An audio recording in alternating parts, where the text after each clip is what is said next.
ورحمة الله تعالى وبركاته. اللهم صل وسلم وبارك على سيدنا محمد وآل محمد كما صليت وسلمت وباركت على سيدنا إبراهيم وعلى آل إبراهيم في العالمين إنك حميد مجيد.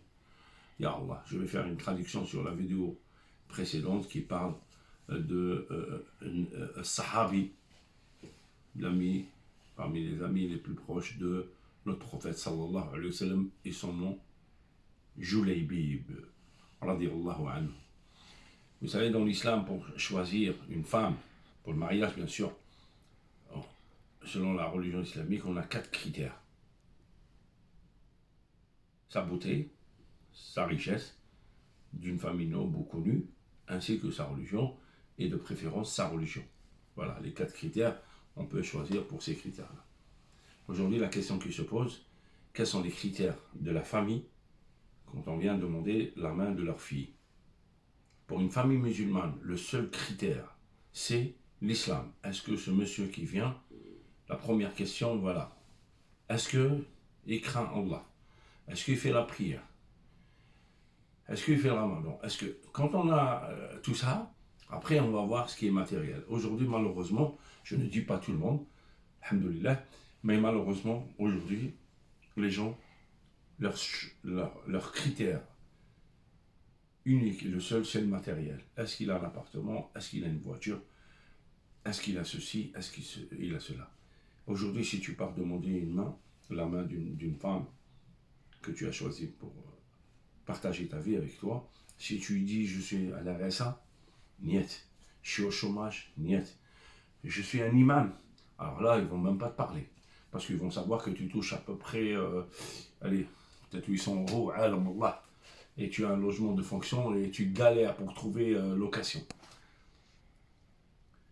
Alors, le pire, c'est quand tu dis j'ai pas de papier, ya Allah, pour une femme ou pour un mec ou un homme. S'ils n'ont pas de papier, ils sont condamnés. La fille ici, la fille qui est sans papier, elle souffre, mais on n'entend jamais parler d'elle.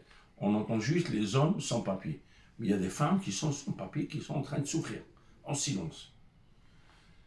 Aujourd'hui, ces gens-là, surtout les hommes ou les femmes, les deux, quand on les approche pour le mariage, première question, vous avez les papiers? Non. Ah, excusez-moi, ma fille, elle est encore jeune, elle va faire des études. On dirait qu'ils te sortent une carte rouge, comme au stade, pap, dehors, salam alaikum. Genre, ils te condamnent d'avance. Ils ne te posent même pas la question, tu es fils de qui, de quelle ville, est-ce que tu fais la prière, est-ce que tu fais la prière de l'Fajr, est-ce que, je ne sais pas, est-ce que tu travailles? Et après, bon, on peut rentrer avec la douceur, avec les papiers et tout. Non, la première question, c'est les papiers, c'est niet. Et même, c'est pire. Ya Allah.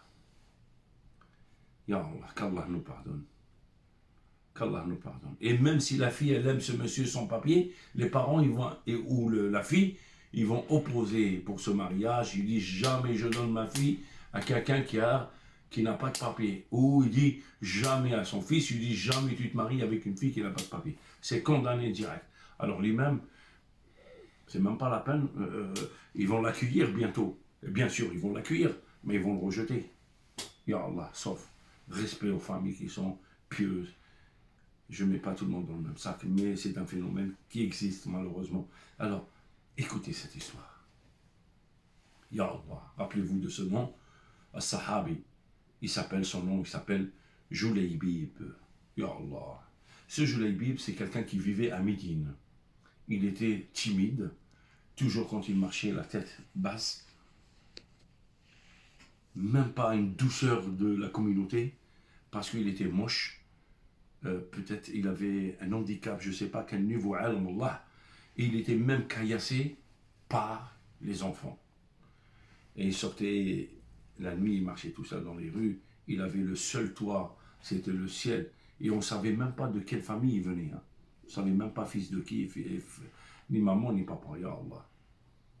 Et il pleurait. Et le seul qui sentait sa tristesse et sa douleur, c'est Allah, Jalla Jalaluhu, ya Allah. Rasul sallallahu alayhi wa sallam, quand il est rentré à Médine, le seul refuge que Julaybib il a trouvé, c'est de s'asseoir près de notre prophète sallallahu alayhi wa sallam et écouter Al-Maw'id al-Hasana, écouter le Coran, écouter les leçons et tout, et les histoires que notre prophète sallallahu alayhi wa sallam a racontées. Et il a trouvé en lui ce qu'il n'avait pas avant. Parce qu'avant, il était seul. Ce qu'il voulait, c'est juste un mot gentil et la douceur. Rien. Condamné à mort. Parce que c'est quelqu'un qui était pauvre et tout. Ya Allah. Alors, il n'a jamais raté sa place devant notre prophète sallallahu alayhi wa sallam. Et notre prophète sallallahu alayhi wa sallam, masha'Allah pour notre prophète sallallahu alayhi wa sallam. Il remarquait le petit et le grand. Il remarquait le pauvre et le riche. Et un jour, il s'adressa à Julaybib, que Julaybib, il a cru qu'il n'ait jamais été remarqué, parce qu'il avait toujours la tête basse. Il lui dit, oh Julaybib. Et Julaybib, il lève la tête, il dit, oui. Il dit, oh Julaybib, est-ce que tu veux te marier? Et Julaybib, timidement, il baisse la tête. Et lui dit, Ya Rasulallah, j'ai le grand, immense plaisir d'être près de vous, entre vos mains, à vous écouter, que le mariage, c'est rien. Je ne peux pas trouver mieux que ça dans la vie. Être entre vos mains, Ya Rasulallah, sallallahu alayhi wa sallam. Quelle modestie, ce monsieur. Ya Allah, Julaybib. Ya Rasulallah, sallallahu alayhi wa sallam, il dit, oh Julaybib, tu veux te marier? Et Julaybib, timidement, il répond à notre prophète, sallallahu alayhi wa sallam, oui, je veux me marier. Le Rasul sallallahu alayhi wa sallam, il se dirigea vers une famille de Médine, il toque la porte, salam alaikum, et ce monsieur, il accueille notre prophète sallallahu alayhi wa sallam dignement, et il le fait rentrer. Le Rasul sallallahu alayhi wa sallam, il parle avec ce monsieur, il lui dit, je viens près de vous pour demander la main de votre fille. Et le monsieur, son cœur, il a explosé de joie. Quel honneur! Le prophète sallallahu alayhi wa sallam, il veut s'approcher de nous, il prend ma fille comme épouse. Quel honneur! Et quand le Rasul sallallahu alayhi wa sallam, il a remarqué ça, il lui dit, non, c'est pas pour moi. Pour Julaybib, le monsieur s'est refroidi, il s'est scotché. Julaybib, ma fille, Julaybib. Et la maman, elle écoute, elle vient en pleurs.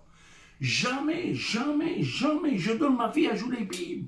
Jamais je donne ma fille à Julaybib. Il était condamné déjà. Jamais je donne ma fille à Julaybib. Radiallahu anhu.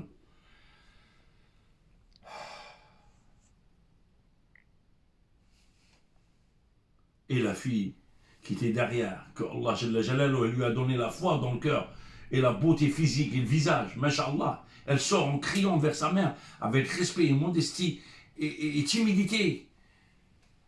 Ô mère, comment tu oses refuser la demande de notre prophète Muhammad sallallahu alayhi wa sallam, qui est la décision d'Allah Jalla Jalaluhu, le divin.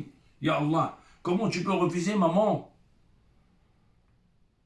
Et il a été gêné devant notre prophète sallallahu alayhi wa sallam, et la maman, elle a accepté. Et masha'Allah, il y a un homme, le plus grand, masha'Allah, Uthman ibn Affan, il est venu, il a financé le mariage, et ils ont fait un grand mariage, masha'Allah.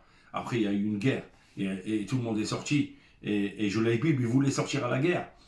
Et là, on lui dit non, toi tu restes avec ta femme, tu viens, tu es à nouveau marié. Il a dit non, comment ça? Mon prophète, Mohammed sallallahu alayhi wa sallam, il sort à la guerre. Il risque sa vie pour la population. Et moi je reste avec ma femme. Même si elle est belle, je préfère combattre devant notre prophète sallallahu alayhi wa sallam.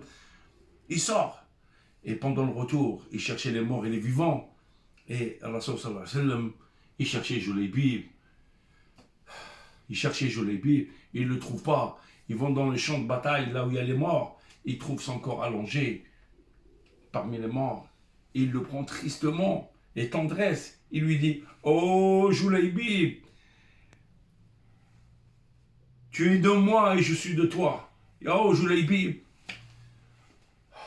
Ya Allah, tu es de moi et je suis de toi. Ya Allah. Allah Jalla Jalaluhu, pendant l'enterrement de Julaybib, il a envoyé les anges pour faire la salade de la prière de l'enterrement pour Julaybib. Celui-là, Julaybib, qui était seul à Médine avant l'arrivée de Mohammed sallallahu alayhi wa sallam, il était seul et qui n'était pas aimé par les gens. Mais quand Allah il t'aime, il t'envoie les anges et ainsi que les prophètes et ainsi que les humains. Il envoie cet amour dans leur cœur. Ils vont t'aimer comme Julaybib. Ya Allah. Et vous savez que sa femme, après, il n'y a pas eu une femme comme elle qui a perdu son mari dans la guerre, qui a été aussi trop demandé de mariage comme la femme de Julaybi. Ya Allah. Ya Allah. Aujourd'hui, on est trop loin. On est trop loin. Qu'Allah nous pardonne et qu'Allah serre nos rangs et qu'on arrête de condamner les gens pour leur handicap et pour autre chose, je ne sais pas, ou pour la pauvreté. Il faut arrêter, mes frères et sœurs. On va tous se rendre compte un jour.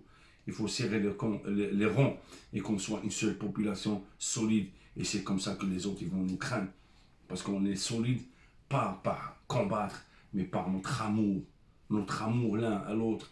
Allah sallallahu alayhi wa sallam, il a dit La yu'minu ahadukum hatta yuhibba li akhihi ma yuhibba li nafsihi. Personne de vous ne peut déclarer qu'il est croyant, sauf s'il aime pour son frère ce qu'il aime pour lui. Ya Allah, qu'Allah nous pardonne. Salam alaikum mes frères et sœurs.